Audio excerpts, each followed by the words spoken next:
Hey guys, how's it going? JTJudgment here, and I am back, guys, with another Team of the Season player review for you all. Now, in this video, as you can tell by the title and on the screen right about now, we have got the 74 rated Team of the Season version of Danny Ings. Now, I was actually surprised, very surprised by the amount of people that came to me asking me to review this guy, because when I get requests to review a certain team or a certain player, they're usually, you know, the Team of the Season Bales, Ronaldos, the higher rated players in Ultimate Team.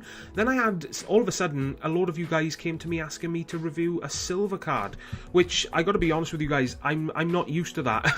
I'm not used to getting messages to review silver players. I don't use silver players in Ultimate Team personally, because the way, you know, dribbling and ball control and, you know, the way the ball is shot in this year's Ultimate Team, how things are different and how things work compared to FIFA 12 and FIFA 13, I just don't have fun using silver players. So if I don't have fun using them, then I honestly don't see much of a point in using them and doing reviews on them. Obviously, if you guys want to see them, then I will consider doing them, but I just don't have fun using silvers this year in Ultimate Team. But I'm probably wrong in the case that it's not exactly the same case with a lot of you guys. A lot of you probably prefer silvers over golds. That may be the case for a lot of you. If it is, let me know in the comment section down below, and if there are silver players in Ultimate Team that you would like me to check out for you and let you know if I think they are worth it or not, then hit me up with a comment or a message and I will do my best to get back to you. Now, the Team of the Season Ings, as of making this video, costs around the 85,000 coin mark. Now, with players' prices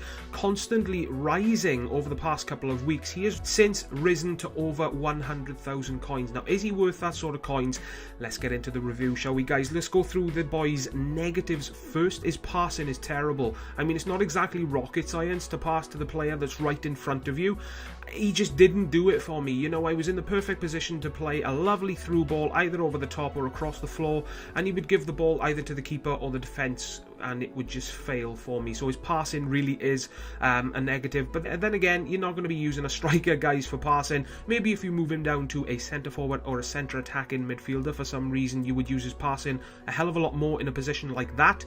But for me, guys, I only used him as a striker, and his passing for me was absolutely terrible. His dribbling and ball control is really not the best either. I mean, using the left trigger just to move in and out of defences was really slow, and for a silver player, his dribbling is really bad, and so I found personally. So, you know, just keep that in mind if you're thinking of buying him, because it is a big downside when you consider the amount of coins that he does go for. Now, another one of his biggest downsides that I found is his shot is very, very inconsistent. Now, for a silver Team of the Season player, I would at least like it if his shots were on target about 85% of the time. But when it came to shooting with this card, I could play it one game and he would finish everything inside the box and he would challenge the keeper from a distance. Then I would go into another game and I would run as close as I can to the keeper just to be able to slot it in, and I would put a bar of power in it and the boy would hit it so hard it would hit the crossbar. So, you know, his shooting for one game would be okay, and then I could go into the very next game and it would be absolutely horrible and he would miss every single chance that I would make. So I gotta say, one of his biggest downsides for me personally is that his shooting was very, very, very inconsistent. And, you know, when you think of the amount of coins that he does go for,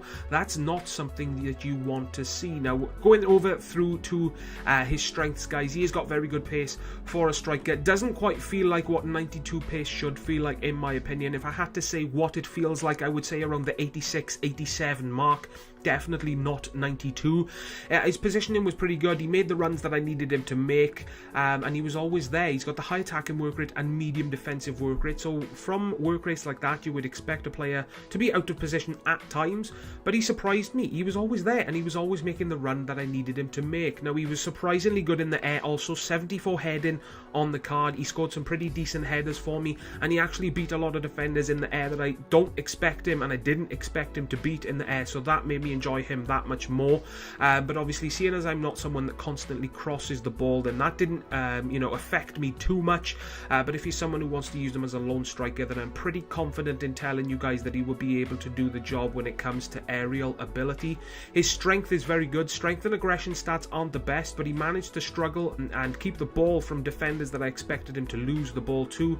And his weak foot is pretty good. He's got the 3-star skills skills and 3-star weak foot, so the boy can do the roulette. So in my books, he's okay to use. Obviously, if you would like your players to have at least 4-star skills, then he's not going to quite cut it for you. But for me personally, 3-star skills is okay. And 3-star weak foot, he actually done the job very, very well when it came to finishing inside the box with his weak foot. Now, do I think he is worth it? In my opinion, no. For 100,000 coins, you could do a hell of a lot better. If you need a striker in the championship, I would highly recommend you go for the team of the season, Ross McCormack, over this guy, simply due to the fact that, you know, he's not as quick, but he has got good pace. His dribbling and ball control is okay. His shot is sensational, and you would have a hell of a lot more fun using the team of the season, McCormack, in my opinion, over this guy. So I've given him a final score of 7 out of 10. He really didn't perform the best for me, and he definitely didn't perform to the standard that I would expect from a player that costs 100,000 coins, guys. So bottom line, I do not think he is worth it, and he's a player that I think you should avoid unless his price suddenly drops, guys. If this did help you decide whether or not to buy him, guys, a like is always greatly appreciated. It really does help the channel grow. Also subscribe today for more reviews like this to come in the future, and as always from me, guys, please take care, and I will see you all in the next video. Ta-ra, guys.